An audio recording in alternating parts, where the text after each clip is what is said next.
So ngayon pupunta kami sa taniman ng pako para manguha kasi nga sabi ay kapag umulan daw maraming suloy or maraming pako kasi nga tag-ulan na rin.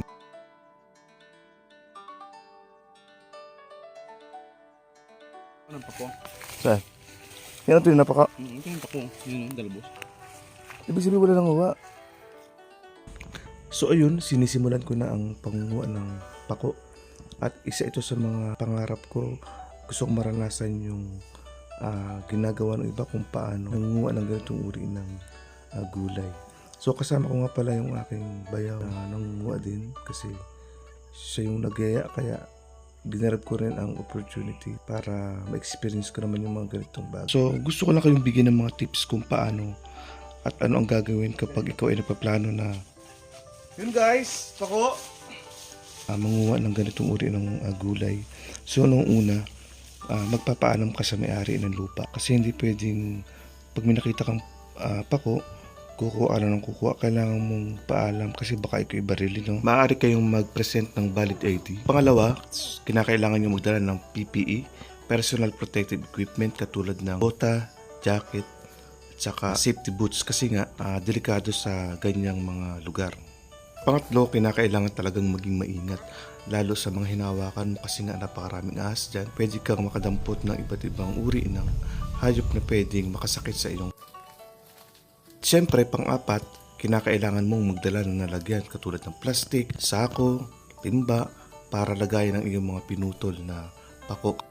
Number 5, kung nagbabalak ka na pumunta sa ganyang lugar, kinakailangan mo magkaroon ng kasama kasi hindi mo naman pwedeng mangyari sa'yo. Pwede kang mahilo, pwede kang madapa. So, kapag may kasama ka, pwedeng may sumaklolo sa iyo. At saka syempre, may kakwentuhan ka habang ginagawa mo yung pagkukuha. Syempre, nalilibang ka rin. Hindi mo namamalayan na marami ka na palang nakukuha kaysa ikaw ay mag-isa lang. Tip number 6. So, kinakailangan habang kumukuha ka ng pako, kinakailangan mong magdahan-dahan para wala kang malikdangan. Hindi yung kung saan mo lang maisipan, dun ka pupunta. Yan ang number 6 sa tips. Tip number 7. Kung ninanais mo na magkaroon ng documentation ang ginagawa mo tulad ng mga ganyang bagay, kinakailangan mo magdala ng stand para hindi kayo nahirapan kung saan mo ipapatong ang iyong cellphone. Tulad ng ginawa ko dyan, sa saging, sa kahoy, hanggang sa mabagsakan ang cellphone ko, butit hindi nabasag.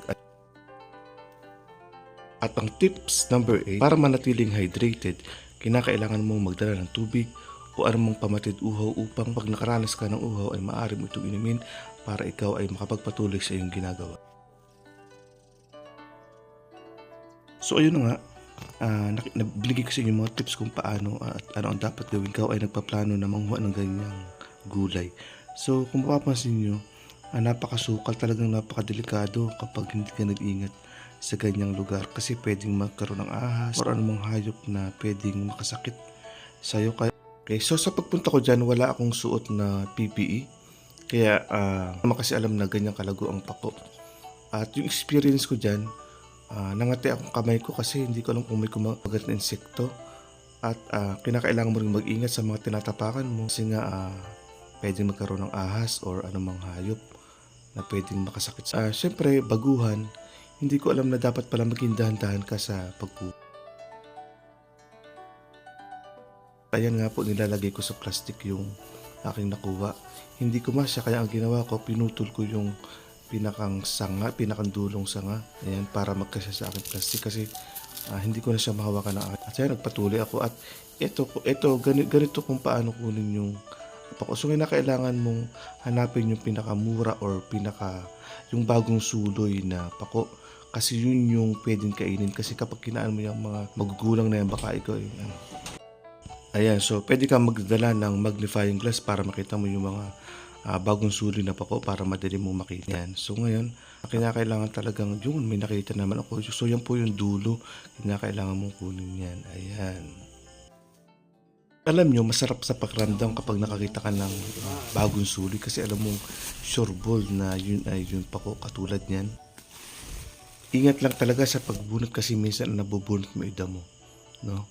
Yan. Oops, may nakita naman ako. Ayan. Ayun, meron na naman. At yun yung kasama ko, yung bayaw ko. Napakarami niyang kuha.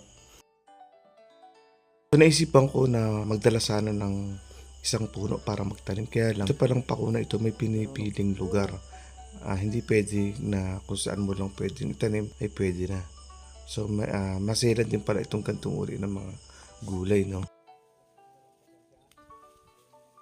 Pag nais kayo na kumuha ng pako, kinakailangan, isa sa mga requirements na kailangan yung bigay ay yung tatlong photocopy ng inyong valid ID. Kinakailangan din kayong voters ng Barangay Kawayan at kinakailangan na kayo ay nakasuot ng complete PPE. May dala kayong tubig, may dala kayong plastic, pwede na lalagyan ng inyong mga kinuha.